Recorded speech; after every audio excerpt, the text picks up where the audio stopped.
থাকলেই কি মাথা ব্যথা হবে? তো স্ট্রেস ব্যাপারটা কিন্তু আমাদের অনেক আগে থেকেই চলে আসছে। আগে আমাদের অতীতকালে আমাদের যখন জেনেটিকলি পূর্বপুরুষরা স্ট্রেসড হতেন কখন? যখন তাদেরকে বাঘ তাড়া করতো, সাপ তাড়া করতো, মানে হচ্ছে জীবন মৃত্যুর খেলা, লাইফ অ্যান্ড ডেথ। তখন তাদের এই স্ট্রেস হরমোনটা দরকার পড়তো। কেন? তখন স্ট্রেস হরমোন মানে রিলিজ হওয়া মাত্রই আমাদের শরীরের রক্ত সেন্ট্রাল বডি পার্ট থেকে brain, kidney, heart, liver, immune system এইসব জায়গা থেকে হাত পায়ে চলে যায়। কেন?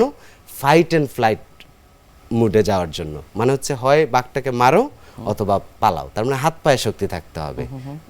তখন হাত পায়ে যখন রক্ত চলে আসে তখন কিন্তু আমাদের শরীরের ভিতরের যে অর্গানগুলো সেখানে রক্তের সংকট তৈরি হয়। রক্তের সংকট যখন তৈরি হয় তখন হার্ট ভালোভাবে কাজ করে না, কিডনি ভালোভাবে কাজ করে না, এবং সেগুলো অ্যাকচুয়ালি ডিক্লাইনিং হয়, মানে সেলগুলো মরতে শুরু করে, একটু একটু করে আহত হয়ে অক্সিজেনের অভাবে, পুষ্টির অভাবে মরতে শুরু করে।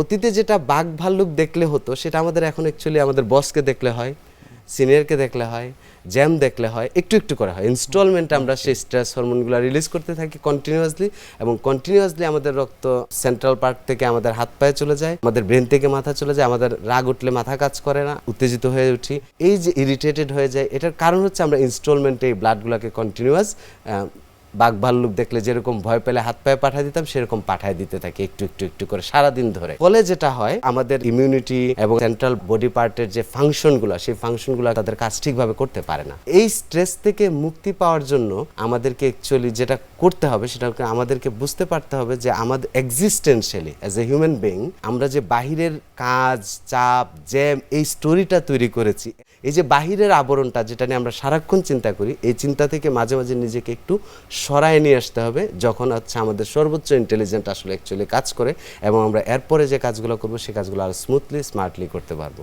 সেজন্য হচ্ছে ইয়োগা, মেডিটেশন, ধ্যান বা রিলিজিয়াস অ্যাক্টিভিটিস খুবই হেল্পফুল হয় এসব ক্ষেত্রে।